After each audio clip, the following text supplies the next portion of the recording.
अस्सलाम वालेकुम दोस्तों, कैसे हैं आप सब। मैं ज़बीना फ़याज़ एक बार फिर आपके साथ मैं शुरू कर रही हूँ जाने बुराक पार्ट 6। जिस नंबर से बुराक को तस्वीरें मिली थी, बुराक ने उस नंबर की डिटेल्स मंगवाई थी, जिससे पता चला था मारिया ने बुराक को ये तस्वीरें भेजी थी। बुराक जो पहले से ही मारिया नामी बला से तंग था, उसने आज उसका भी काम तमाम करने का सोच रखा था। एमा को बोलकर उसने मारिया को अपने ऑफिस में बुलवाया था। गुड मॉर्निंग सर, वो खुशगवार लहजे में बुराक के ऑफिस में दाखिल होती हुई बोली। बुराक ने उससे आंखों में गुस्सा लिए देखा। ये मिस मारिया, आपका टर्मिनेशन लेटर है। अब से आप इस कंपनी में मजीद काम नहीं कर सकती। बुराक की बात पर मारिया का रंग उड़ गया। उसने बुराक की तरफ देखा। मैंने ऐसा तो कुछ नहीं किया सर, जब मुझे निकाला जाए। वो दांत कचकचाते हुए बोली। मेरे फैसले के खिलाफ जाना आप बर्दाश्त नहीं कर पाएंगी मिस मारिया, वो इस्तेज़ाइया बोला। मैं यहाँ से तब तक नहीं जाऊँगी जब तक मुझे इसका कोई रीज़न नहीं दिया जाता, वो गुस्से से बोली। आपने कुछ फाइल्स हमारी कंपनी की दूसरी कंपनी को दी है। अगर आप शराफत से चले जाएंगी तो आपके लिए अच्छा होगा, क्योंकि पुलिस को बुलाने में मुझे कोई परेशानी नहीं होगी। बुराक ने उसे गुस्से से देखा। आप झूठ बोल रहे हैं, मैंने कोई फाइल्स किसी को नहीं दी, वो परेशानी से बोली। आप जैसी लड़कियों की रग रग से मैं अच्छे से वाकिफ़ हूँ। ये लेटर उठाइए और बाहर एमा से अपने पे का चेक ले लें और मेरी बीवी से दूर रहे, वरना जेल आप जैसे लोगों की मुंतज़िर रहती है, बुराक ने उसे धमकाया। मारिया ने शोलाबार निगाहों से उसे देखा और गुस्से से अपना लेटर उठाकर बाहर निकल गई। उसके जहन में अब एक ही मकसद था, आयरल को बुराक के खिलाफ भड़काना। बुराक को आयरल के ज़रिए सबक सिखाने का अहद करती वो अपनी चीज़ें समेटती वहाँ से चली गई। बुराक ने मारिया के जाने के बाद किसी को कॉल की थी और मारिया पर नज़र रखने का बोलकर उसने घर की सिक्योरिटी को भी मारिया को आयरल से मिलने या आयरल का घर से बाहर निकलने को मना कर दिया था। Good morning mom. दूसरी तरफ शाहवेज़ पाकिज़ा को सोते छोड़कर आया था। वो फ़िलहाल महरीन से मिलने के लिए आया था। गुड मॉर्निंग शाहवेज़ बेटा, आज तुमने ऑफिस नहीं जाना? उसको घर के कपड़ों में देखकर महरीन ने पूछा। नहीं मॉम, पाकिज़ा की तबीयत रात भर बहुत ख़राब थी, उसे दोबारा डॉक्टर के पास लेकर जाना है। आप बताइए, अब चलने में कोई तकलीफ़ तो महसूस नहीं हो रही? वो उनके करीब आकर पूछा। हाँ, अब मैं काफ़ी बेहतर हूँ। अब तुम जाकर पाकिज़ा का ख्याल रखो बेटा, वो मसनूई सी पाकिज़ा के बारे में परेशान होते हुए बोली। नाज़िया से मैं आपके लिए नाश्ता भिजवाता हूँ, नाश्ता करके मेडिसिन खा लेना। मैं पाकिज़ा को भी देख लूँ, अब तक तो शायद वो उड़ गई होगी। वो महरीन को बोलता हुआ उठ खड़ा हुआ और चला गया। पीछे महरीन मन ही मन में पाकिज़ा को बुरा भला कह रही थी। शाहवेज़ अब रूम में दाखिल हुआ तो पाकिज़ा को बेड पर ना पाकर वॉशरूम की तरफ बढ़ गया। पाकिज़ा मेरी जान, तुम ठीक तो हो? उसने दरवाज़ा नॉक करते हुए परेशानी से पूछा, मगर अंदर से कोई जवाब न सुनकर उसने उसे पुकारते हुए ज़ोर से दरवाज़ा नॉक किया। वो एक्स्ट्रा की ढूंढता दरवाज़ा खोलने लगा था जब अंदर से दरवाज़ा खोलती पाकिज़ा बाहर आई। उसका चेहरा जर्द हो रहा था और उसकी आंखों के नीचे हल्के साफ दिखाई दे रहे थे। शाहवेज़ उससे आगे बढ़कर थामने लगा था जब पाकिज़ा उसे इग्नोर करती उसके पास से गुजर गई थी।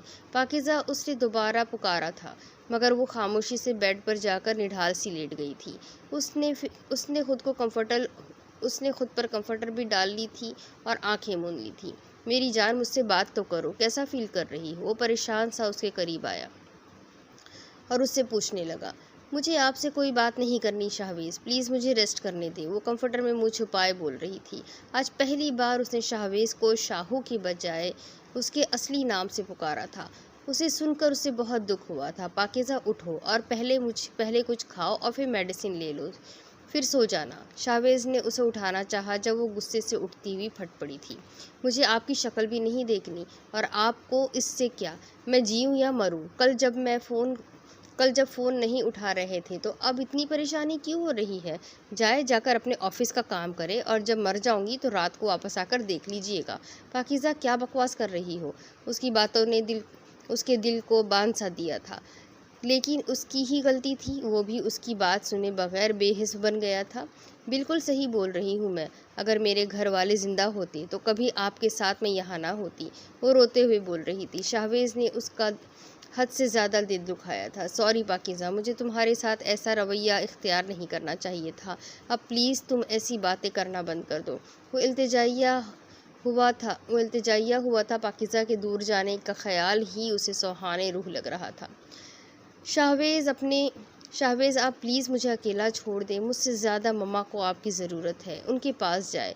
वो दुख से बोलती हुई वापस लेट चुकी थी। शाहवेज़ अपना माथा मसलता, उसे एक नज़र देखता नाज़िया से उसके लिए कुछ हल्का फुल्का सा बनवाने का सोचकर कमरे से बाहर निकल गया था। उसके जाते ही वो भी अपने आंसू रोकती सोने की कोशिश करने लगी। बुराक आयरल को आज बाहर लंच पर लेकर आया था। मारिया को फारिग करने के बाद वो पुरसुकून था। अब वो एक फैंसी होटल में बैठे हल्की फुल्की सी बातचीत कर रहे थे। बुराक, मैं सारा दिन घर पर बोर होती रहती हूँ, अगर आप इजाज़त दें तो मैं दोबारा ऑफिस ज्वाइन करना चाहती हूँ। वो उसे उम्मीद से देखते हुए पूछ रही थी। आयरल, मुझे गवारा नहीं तुम कि अब काम करो, लेकिन तुम्हारी खुशी की खातिर मैं इस बारे में सोचूंगा। वो टेबल पर उसके रखे हाथ पर अपना हाथ रखते हुए हल्की सी मुस्कुराहट के साथ बोला, मैम ये आपके लिए। वो जो बुराक की बात पर खुश हो रही थी, वेटर्स के फूल पकड़ाने पर उसने हैरत और खुशी से बुराक को देखा। वो सुर्ख गुलाब का एक खूबसूरत सा बुके था। बुराक, ये आपने दिए हैं? उसने खुशी से उससे पूछा। नहीं, उसने एक लफ्ज़ी जवाब दिया और गुस्से से उस वेटर्स को देखने लगा। किसने भेजे हैं ये? बुराक ने गुस्से से पूछा। आयरल ने भी परेशानी से वेटर्स को देखा। ये वो अभी वहाँ एक शख्स बैठा था, ये उन्होंने ही इनके लिए भिजवाए हैं। वेटर्स नर्वस सी दूर एक टेबल की तरफ इशारा करती बोल रही थी, जो अब खाली दिखाई दे रहा था। बुराक ने गुस्से से उसकी तरफ देखा और उठते हुए आयरल के हाथ से फूल पकड़ते अपनी जेब में लाइटर निकालते उन्हें आग लगा दी और ज़मीन पर फेंक दिया। वो पैसे टेबल पर फेंकता गुस्से से वेटर्स को घूरता आंखें फैलाए खड़ी आयरल को खींचता हुआ बाहर ले गया। बुराक, रुके, आहिस्ता चले, मुझसे चला नहीं जा रहा। वो बुराक की तेज़ी से चलने पर टोकती हुई बोली। सॉरी जाने बुराक। बुराक ने अपना गुस्सा काबू में करते हुए नर्म निगाहों से उसे देखा और उसे अपने हिसार में लेता हुआ अब की बार वो स्लो चलने लगा और गाड़ी के पास उसे ले आया। उसको गाड़ी में बिठाता हुआ खुद भी बैठ गया। उसे ये सोच कर ही गुस्सा आ रहा था कि किसी ने उसकी बीवी को फूल भेजे थे और वह अपनी एज की वजह से इनसिक्योर फील कर रहा था। बुराक, आयरल ने उसको कंधे से हिलाया, जो अपनी सोचों में इस कदर गुम था कि उसे आयरल की आवाज़ भी सुनाई नहीं दे रही थी। बुराक ने सवालिया निगाहों से उसे देखा। Are you all right? आयरल ने परेशानी से पूछा था। बुराक ने सिर्फ सर हिलाने पर ही इक्तफा किया। घर पहुंचकर भी वो अपनी ही सोचों में गुम था। वो अपनी घड़ी उतार रहा था जब उसकी निगाह भटकती हुई आयरल के सरापे पर गई थी। वो इससे छोटी थी और गैर मामूली तौर पर बहुत खूबसूरत भी थी। आज पहली बार बुराक को उसको इतना खूबसूरत होना अच्छा नहीं लग रहा था। उसके दिल ने ख्वाहिश की थी कि काश वो उससे सिर्फ चंद साल ही छोटी होती। दूसरी तरफ शाहवेज़ नाज़िया को पाकिज़ा का ध्यान रखने का बोलता हुआ खुद अस्पताल से पाकिज़ा की रिपोर्ट्स लेने चला गया। डॉक्टर से पाकिज़ा की प्रेगनेंसी का पता चला था, जिसे सुनकर उसकी खुशी की इंतहा नहीं रही थी। मगर डॉक्टर ने उसे बताया था कि ये प्रेगनेंसी पाकिज़ा के लिए ख़तरनाक साबित हो सकती है। ये सुनकर शाहवेज़ की सारी खुशी ख़त्म हो गई थी। डॉक्टर ने पाकिज़ा को दोबारा कुछ दिनों तक मुकम्मल चेकअप के लिए लाने के लिए बोला था और शाहवेज़ को कुछ मेडिसिन और विटामिन लिख कर दे दी थी। शाहवेज़ घर वापस लौटा तो महरीन को बाहर लाउंज में ही बैठे देखकर उसने बमुश्किल खुद को कुछ तल्ख बोलने से रोका था, मगर बार बार डॉक्टर की बात याद करते उसको बहुत तकलीफ़ हो रही थी। कहाँ गए थे शाहवेज़? महरीन ने शाहवेज़ के हाथ में फ़ाइल देखकर पूछा। मुबारक हो मॉम, दादी बनने वाली हैं आप। आपकी ये ख्वाहिश बिला आखिर पूरी हो गई। वो तल्ख हुआ था। क्या कहता, उसकी जान का खतरे में सुनकर खुशी से कई ज़्यादा गम उसे खा रहा था। ये तो बहुत अच्छी खबर है, तुम मुंह फुलाए क्यों खड़े हो? महरीन ने खुश होते हुए उससे पूछा। अगर उससे कुछ भी हुआ ना मॉम, मैं आपको कभी माफ़ नहीं करूँगा। वो सुर्ख आंखों से महरीन को देखता हुआ बोला। तुम क्या कहना चाह रहे हो शाहवेज़? डॉक्टर ने बताया है वो मर भी सकती है। सुना आपने? ये सब आपकी खुदगर्जी की वजह से हो रहा है। जब से उसका चेहरा सुर्ख पड़ गया था, दिल में अलग सा दर्द उठ रहा था। ये डॉक्टर्स तो ऐसे ही डराते हैं शाहवेज़, तुम फजूल परेशान हो रहे हो। ये सब छोड़ो और मुँह मीठा करो। नाज़िया कुछ मीठा खाने को लाओ। शाहवेज़ ने महरीन को बेयकीनी से देखा और गुस्से से अपनी मुट्ठियाँ भींचता वो तेज़ी से अपने कमरे में चला गया। जहाँ वो बेड से टेक लगाए बैठी थी, उसको देखकर शाहवेज़ का दिल दहाड़े मार कर रोने को कर रहा था। वो भारी से दिल से कमरे में दाखिल हुआ। पाकिज़ा मेरी जान। वो उसके करीब गया और उसने झुककर उसकी बेदाग पेशानी चूमी थी। शाहू, शाहवेज़ के दूर ना हटने पर उसने उसे पुकारा, सो सॉरी मेरी जान, मुझसे नाराज़ मत होना अब। शाहवेज़ की बात पर उसने शाहवेज़ को देखा। फिर आप भी मेरे साथ ऐसा दोबारा मत कीजिएगा। कभी नहीं करूँगा। उसके साथ बैठते हुए शाहवेज़ ने उसे अपने साथ लगा लिया। अब इसे पाकीज़ा की तबीयत भी काफ़ी बेहतर लग रही थी। मुझे तुम्हें एक ज़रूरी बात बतानी है पाकीज़ा। पाकीज़ा ने उसकी जानिब देखा।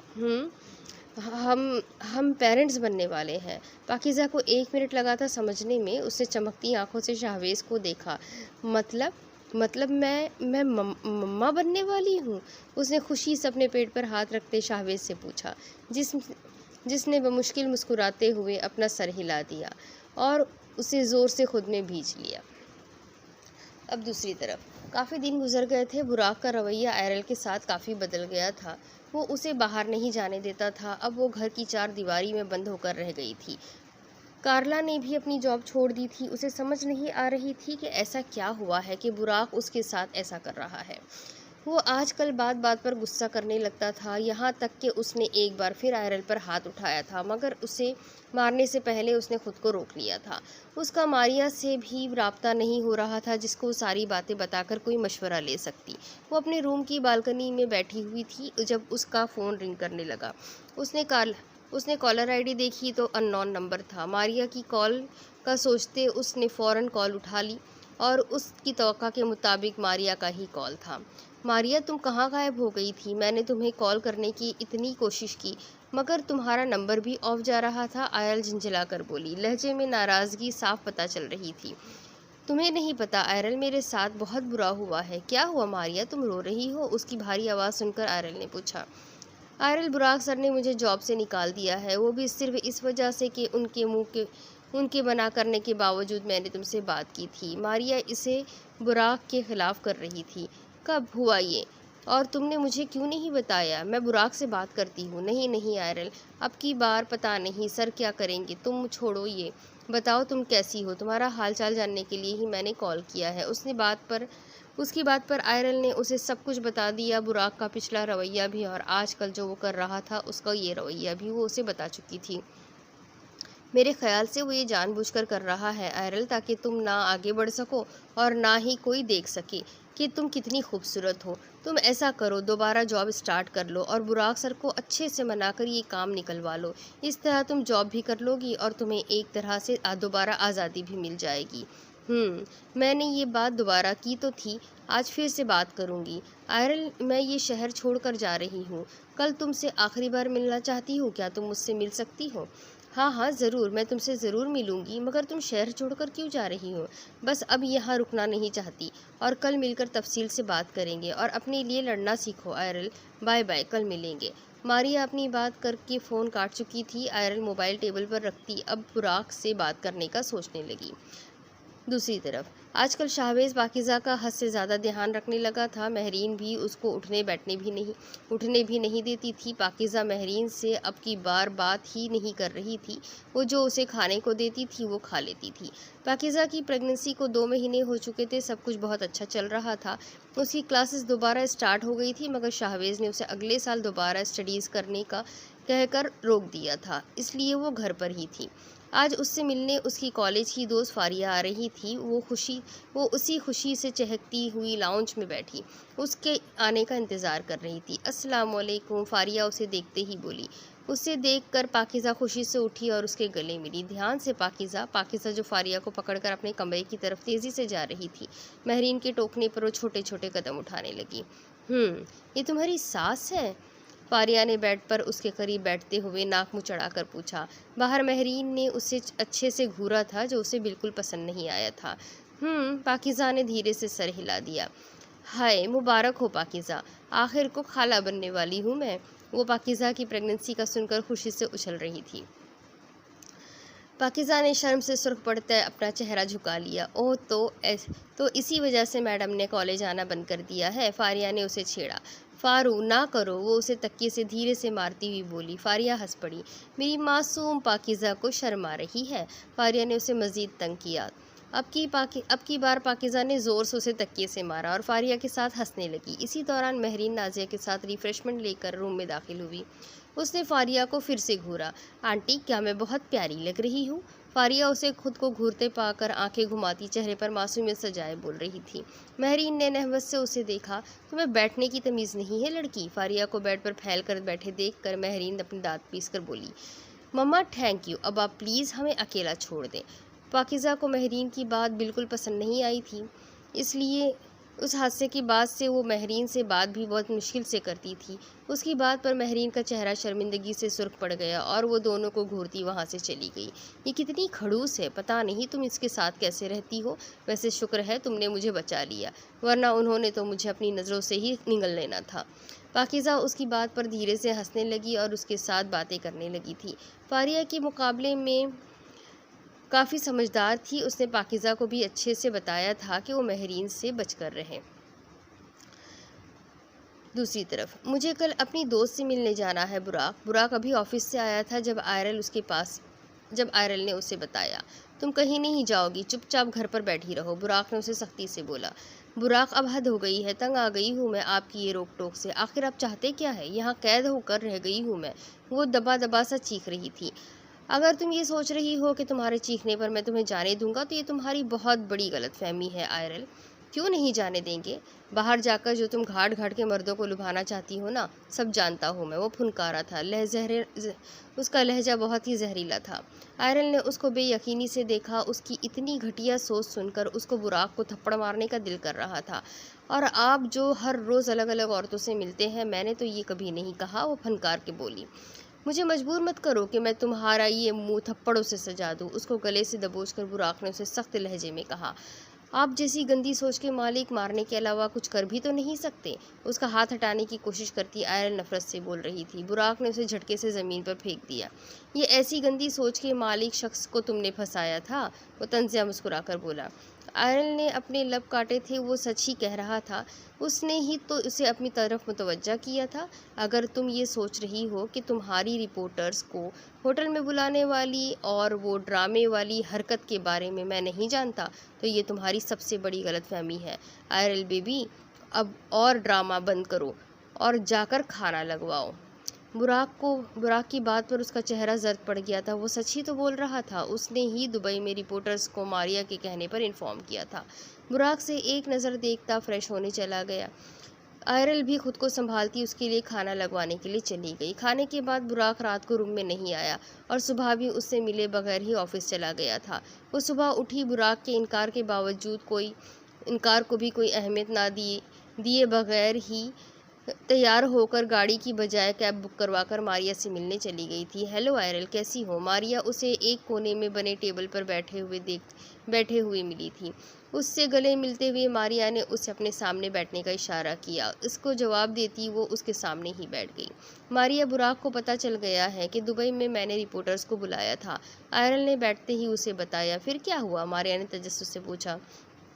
उसने मुझे मारने की कोशिश की, मुझे ज़मीन पर धक्का दिया। मारिया, वो वैसा नहीं है जैसा दिखता है। बुराक ने पहले भी मुझे 2 बार थप्पड़ मारा और मुझे लगता है तुम्हें भी मेरी वजह से ही बुराक ने निकाला है। आयरल नम लहजे में बोल रही थी। मुझे भी तुम्हारी वजह से ही निकाला है, ये सच है। वैसे क्या जहर तुमने मेरे खिलाफ सर के जहन में भरा जो उन्होंने मुझे ऑफिस से ही निकाल दिया? मारिया जहरखन लहजे में बोलने लगी। आयरल ने हैरत से उसकी तरफ देखा। वो क्या कह रही थी? मारिया, मैं ऐसा क्यों करूँगी? आयरल ने हैरानी से उससे पूछा। तुम जलती हो कि बुराक को कहीं अब मैं पसंद ना आ जाऊँ। इससे पहले उसने मुझे प्रमोशन दिया था, मगर पता नहीं तुमने उसे क्या पट्टियाँ पढ़ाई कि अगले दिन ही उसने मुझे निकाल दिया। अच्छा हुआ वो तुम्हें मारता है, तुम्हारी अकल तो ऐसे ही ठिकाने लगेगी। क्या बकवास कर रही हो? आयरल गुस्से से चीखी। और वो, ओह बेबी, तुम्हें अभी कुछ भी पता नहीं है बुराक के बारे में। हा हा हा, वो तंजिया हंसी। तुमसे पहले भी उसकी बीवी थी, उसे भी वो मारता था। और फिर पता है क्या हुआ? एक दिन उसकी बीवी घर में मरी हुई मिली थी।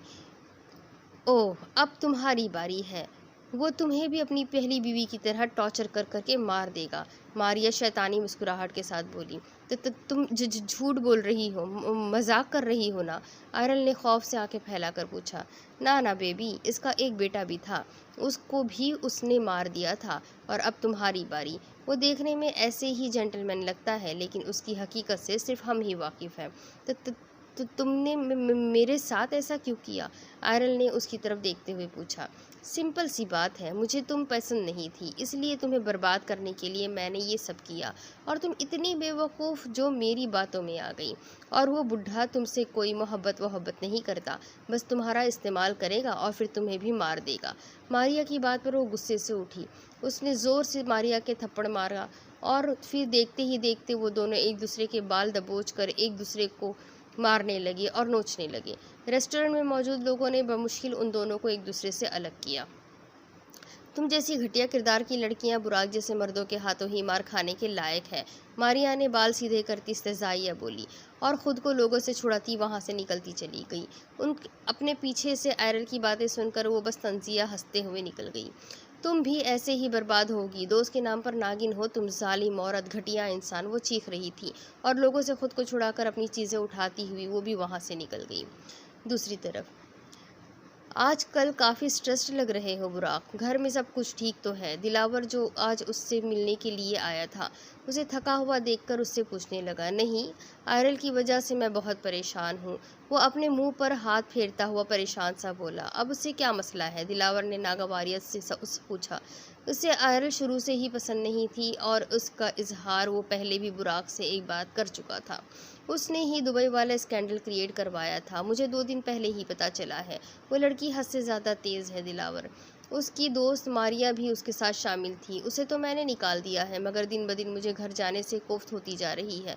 वही घर जाकर रोज़ हमारी लड़ाई होती है। वो बाहर जाने की ज़िद करती है और मैं मना कर देता हूँ। अगर वो इतने प्रॉब्लम्स क्रिएट कर रही है तो उसे छोड़ क्यों नहीं देते तुम? उसे देखते ही दिलावर ने सवाल किया।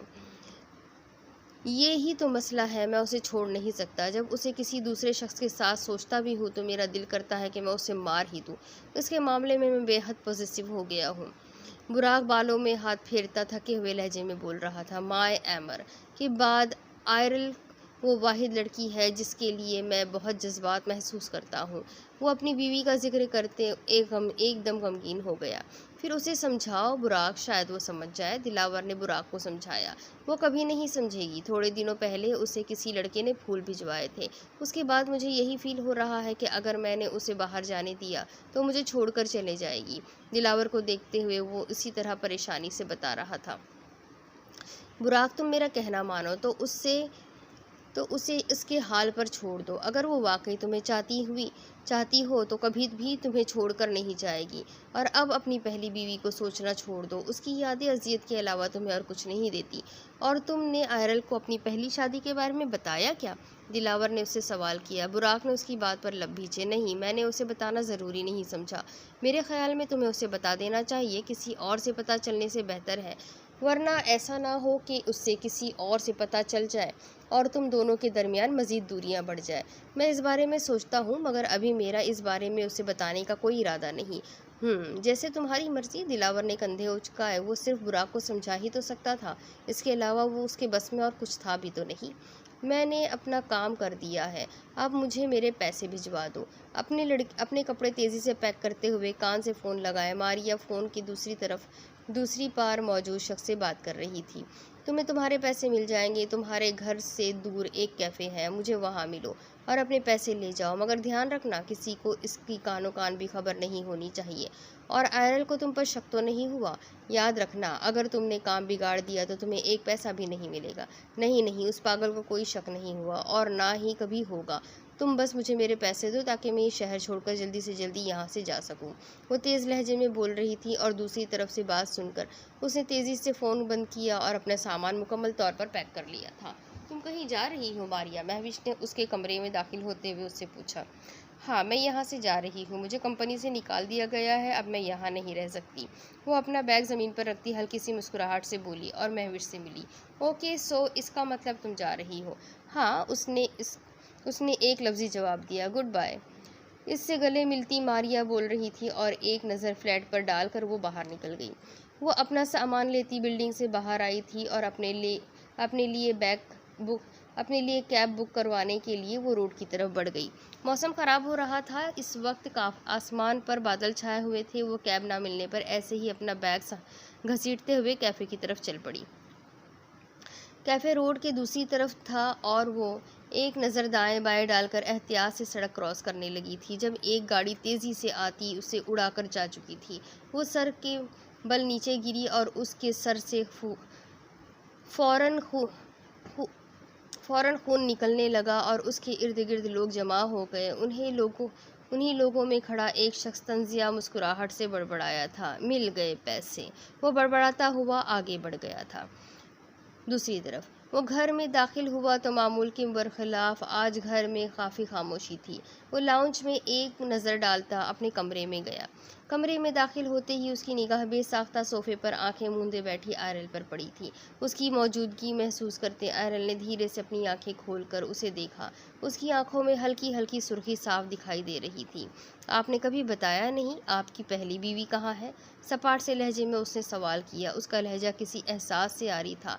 बुराक ने उसे हैरत से देखा। तुम्हें इस बारे में किसने बताया आयरल? बुराक ने उसे संजीदगी से देखते हुए पूछा। आपने मेरे सवाल का जवाब नहीं दिया। पहले मैंने पूछा था, उसने पुरसुकून लहजे में पूछा।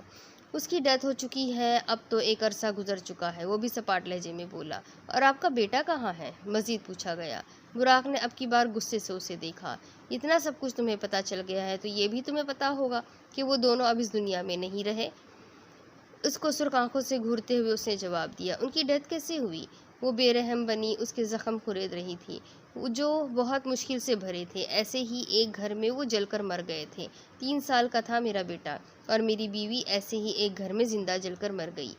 और पता है किसकी वजह से वो मरे? मेरी वजह से। उसके लहजे में अजियत थी। और कुछ जानना चाहती हो? उसके करीब आते नापसंदीदगी से उसे देखते हुए पूछ रहा था। उसके चेहरे की तरफ देखते आयरल को एहसास हुआ था कि वो ये सब कुछ पूछकर बहुत बड़ी गलती कर चुकी है। सॉरी बुराक, शट अप। तुम जैसी एहसास से आ रही लड़की मैंने अपनी ज़िंदगी में नहीं देखी। तुम में और मेरी माँ एमर में ज़मीन आसमान का फ़र्क है। मुझे अफसोस हो रहा है तुमसे मैंने निकाह किया। वो बोलता हुआ रूम से निकल गया और फिर घर से ही बाहर निकल गया। उसके जाने के बाद आयरल को बस एक ही लफ्ज़ सुनाई दे रहा था, माय एमर। उसके दिल की धड़कनें तेज़ हो गई थी। खौफ और घबराहट से उसकी हथेलियाँ भीगना शुरू हो गई थी। तो क्या इसके साथ वो सब कुछ करने वाला साइको इंसान बुराक था? मुख्तलिफ सवाल उसके जहन में गर्दिश कर रहे थे।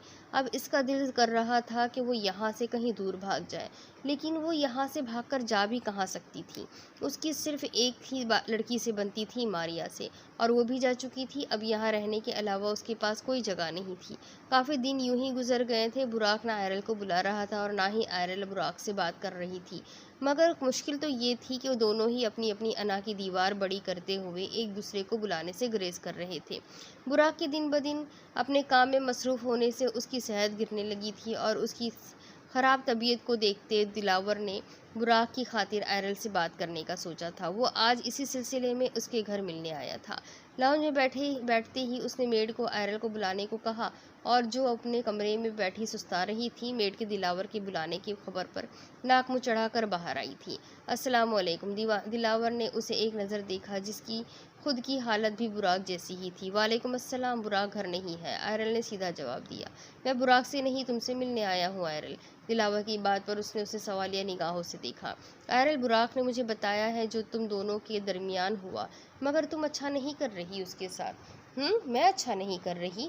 या आपका दोस्त जिसने मुझसे झूठ बोला और यहाँ तक कि मुझे मारा भी और अब पागलों की तरह मुझे इस घर से भी निकलने नहीं देता? वो उसकी बात पर भड़क ही उठी थी। उसे कहाँ मंजूर था कि कोई उसे कसूरवार ठहराए? उसके मारने वाली बात पर दिलावर हैरान रह गया क्योंकि बुराक ने उसे इस बारे में दिलावर से कोई बात नहीं की थी। पहली बात, उसने तुमसे झूठ नहीं बोला आयरल, उसने बस तुमसे अपनी शादी के बारे में छुपाया था और तुम इस सब में खुद मासूम नहीं बन सकती क्योंकि स्कैंडल तुमने ही बनवाया था। और रही बात बुराक के मारने की, उसने मुझे इस बारे में कुछ नहीं बताया था, मगर मैं उससे इस बारे में बात ज़रूर करूँगा। लेकिन इससे पहले मैं तुम्हें उसके माजी के बारे में कुछ बताना चाहता हूँ। वैसे ये बातें तुम्हें बुराक खुद बताता तो अच्छा होता, मगर वो माजी को याद करके मज़ीद अजियत में चला जाता है। दिलावर ने एक गहरा सांस खारिज किया और उससे बताना शुरू किया। अब माजी, इसके आगे की स्टोरी मैं आपको अगली किस्त में सुनाती हूँ कि आखिर क्या हुआ था बुराक की पहली बीवी और बच्चे के साथ, वो दोनों कैसे मारे गए थे। ये सब कुछ जानने के लिए मेरे साथ बने रहे। अगली किस्त में फिर मिलेंगे। अल्लाह हाफिज़।